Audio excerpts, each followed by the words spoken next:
Pwede mo turo, kasi yun, bala ko magtanong sa mga nagpa-practice ng meditation.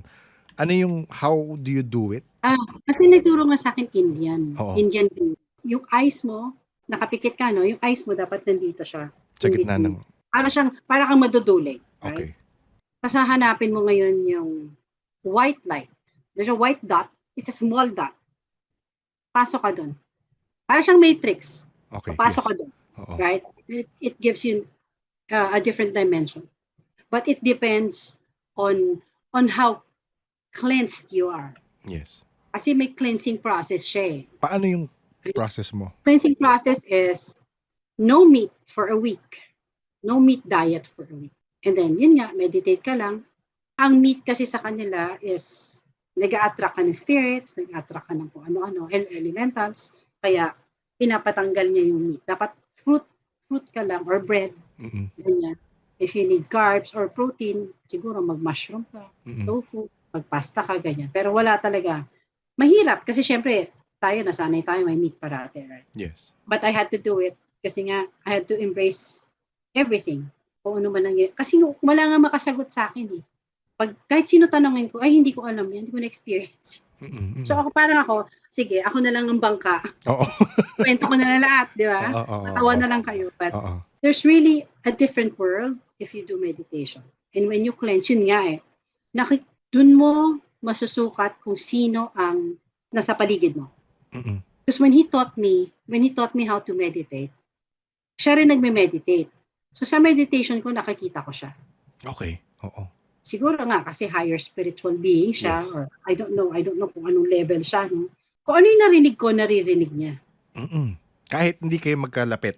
Wala kami kasi nasa India siya. Nasa India siya. Okay.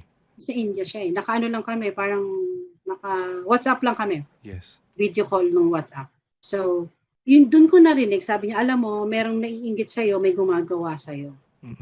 Paano ko malalaman yun, di ba? I mean, I don't want to talk to a tarot reader. Or wala naman akong kilalang manggagamot. So, paano yun? So, sabi niya, hindi, paparinig ko sa'yo. So, true enough, naririnig ko. Kasi parang pinasok niya ako dun sa world nung kung sino man yung nagdadasal sa against akin. you. Oo. Against me. 3 sila. Kasi iba-iba boses eh. 2 lalaki, 1 babae. Sabi ng babae, sino ka? O, di ba? Ang bilin sa akin, wag kang sasagot. Oo. Wag kang sasagot kasi malalaman nila kung nasan ka. At malalaman nila na ako yung gumagawa against them. Okay.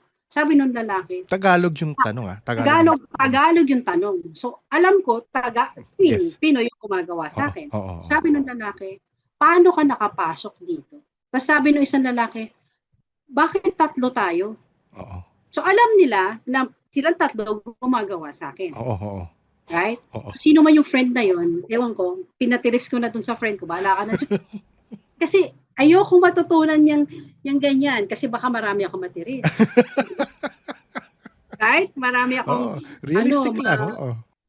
Chill lang tayo, chill. So, Oo. narinig ko talaga sino ka? Ganyan, may bulong pa siya. Hahanapin kita. Hindi ako umiime.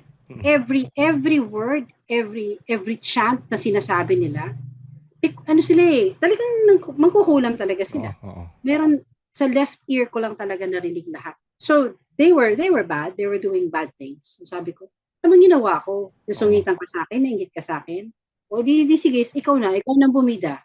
If it's from the office, I really don't know. I guess, when you learn to meditate, you also have to be careful. Kasi makikita mo talaga lahat, maririnig mo lahat. When you get to that level na, ay may gumagawa sa akin, kunyari ikaw, meditate ako, magko-concentrate ako about you. Makikita kita ko anong ginagawa. Yes, so. Para akong tinuruan mangkulam actually. Kasi kahit ngayon, kahit gawin ko, or kung sino man na maisip ko, ay puntahan ko tong taong. Kaya ko siyang gisingin kahit tulog siya. But I don't wanna do it. Kasi it's intrusion na eh. Intrusion na yun. Pero kung kakayanin.